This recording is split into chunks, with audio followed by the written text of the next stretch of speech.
en este tiempo de la historia, la iglesia está sometida, como en todas las épocas de la historia, de los tiempos finales, del tiempo de la iglesia, del tiempo de las naciones, del tiempo de los gentiles, a los embates del oleaje de los huracanes del mundo. A lo largo de la historia han habido muchos. Han habido papas herejes, han habido antipapas, han habido dos papas, han habido cismas. Entonces, diríamos, eso sí ha acompañado toda la vida de la iglesia. Los actuales que se observan, se denuncian, generan controversia en esta era global, intercomunicada, son graves, por supuesto. Es del caso mencionar que tanto en Garabandal como en La Salec se mencionan cismas en la iglesia que van a preceder a estos últimos tiempos, de los últimos tiempos, diríamos, las pruebas finales, para utilizar la terminología del catecismo.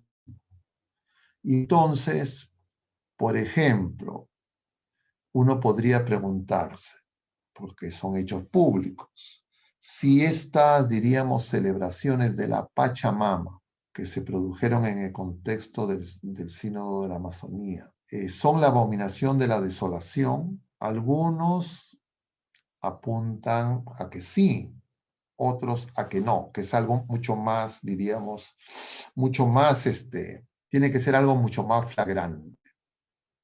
O sea, no es una mera profanación, una herejía, sino que tiene que estar algo, que tiene que ser algo de tal grado que esté asociado a la supresión del sacrificio perpetuo y al cisma. Pero ¿cómo va a ser ese cisma? ¿Cómo va a ser esa supresión del sacrificio perpetuo? Nosotros no lo sabemos exactamente. Lo que nosotros tenemos que estar vigilantes. Pero la vigilancia no significa una vigilancia de temor, de estar esperando una mala noticia, sino la vigilancia implica estar con las lámparas encendidas y con las alcuzas llenas de aceite, es decir, viviendo la fe, la esperanza y la caridad, es decir, dando testimonio, porque si no nosotros seríamos una especie de, diríamos, de patólogos que estamos viendo el diagnóstico, las biopsias, los exámenes para diagnosticar la enfermedad terminal o letal o incurable. Y nosotros somos enviados a ser testigos del Evangelio. Entonces, el tomar conocimiento de estos datos, y eso es lo que nos enseña, diríamos, las mariofanías o las revelaciones particulares o las apariciones marianas, es que nosotros tenemos que redoblar nuestra fe, hacer oración, porque fácilmente podemos caer en el engaño de creer que de lo que se trata es tener el diagnóstico. No, de lo que se trata es nosotros saber que la única manera de enfrentar esas situaciones, si nos tocara vivirlas en todo lo que parecería de duro, es comprender que necesitamos una conversión mucho más profunda, no una mera tibieza, no una mera práctica devocional, no una, diríamos, una fe cultural de costumbres, sino ser realmente testigos del amor de Dios en medio de este mundo, dividido, lleno de odios, de codicias, de envidias.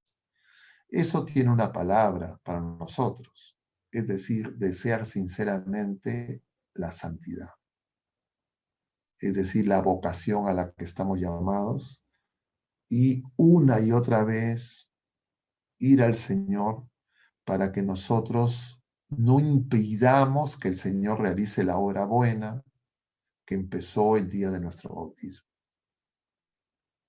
Que no nos dispersemos, que no nos distraigamos, como dice San Juan de la Cruz, ni con fieras ni con flores.